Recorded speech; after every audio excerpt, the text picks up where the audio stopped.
অল্প মশলায় যারা লাইট একটা গরুর মাংসের রেসিপি খুঁজছেন, আশা করছি এই রেসিপিটি আপনাদের জন্য একদম পারফেক্ট হবে।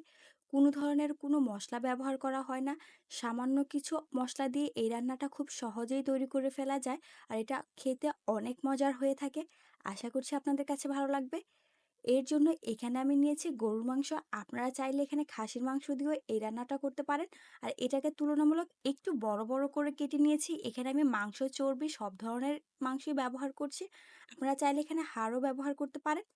এটাকে আমি খুব ভালোভাবে ধুয়ে নিয়েছি। এখন যেই পাত্রে রান্না করব সেই পাত্রের মধ্যেই সরাসরি আমি মাংসগুলোকে দিয়ে দিচ্ছি। এখন এখানে আমি মসলা ব্যবহার করছি। প্রথমেই দিয়ে দিচ্ছি ১ টেবিল চামচের মতো রসুন। ১ কোষ রসুনকে আমি ৪ ভাগ করে কেটে নিয়েছি। চাইলে কিন্তু আপনারা আস্তও ব্যবহার করতে পারেন। আপনাদের টেস্টের উপরে ডিপেন্ড করছে।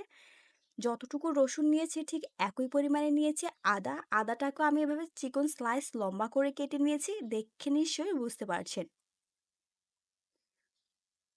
এখন এর মধ্যে দিয়ে দিচ্ছি একটা মিডিয়াম সাইজের পেঁয়াজ কুচি।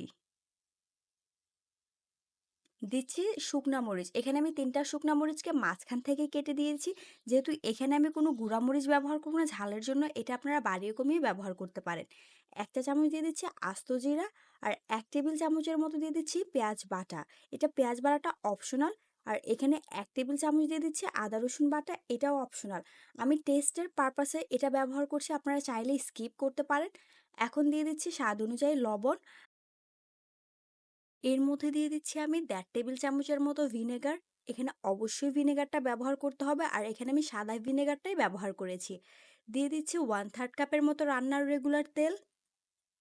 আর এখানে কিন্তু ভিনেগারটা কোনোভাবে স্কিপ করা যাবে না, অবশ্যই দিতে হবে। সবশেষে এর মধ্যে আমি কিছু আস্ত গরম মসলা দিয়ে দিচ্ছি। এখানে তেজপাতা, দারচিনি, এলাচ, লবঙ্গ, গোলমরিচ এগুলো আছে।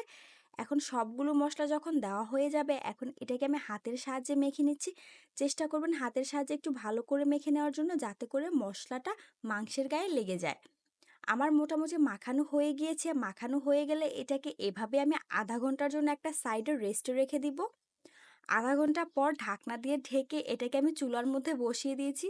এখন চুলার আঁচটা বাড়িয়ে দিয়ে এটাকে আমি এভাবেই ১০ থেকে ১৫ মিনিটের জন্য রান্না করে নিয়েছি। দেখুন ১০ থেকে ১৫ মিনিট পর মাংসটা থেকে কিন্তু অনেকটাই পানি বের হয়েছে। এখানে কিন্তু আমি এক্সট্রা করে কোনো পানি ব্যবহার করিনি।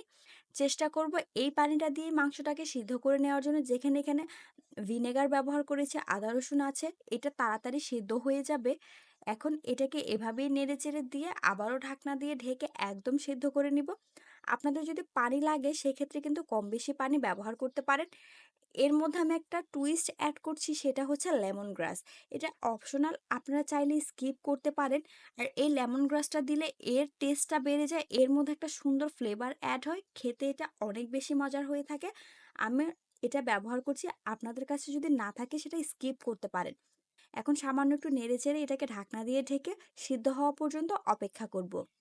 অলমোস্ট ১ ঘন্টা পর আমি ঢাকনাটাকে তুলে দেখিয়ে দিচ্ছি। এর মধ্যে কিন্তু আমি আরও ১ কাপের মতো গরম পানি অ্যাড করেছিলাম, যেহেতু আমার পানিটা শুকিয়ে গিয়েছিল।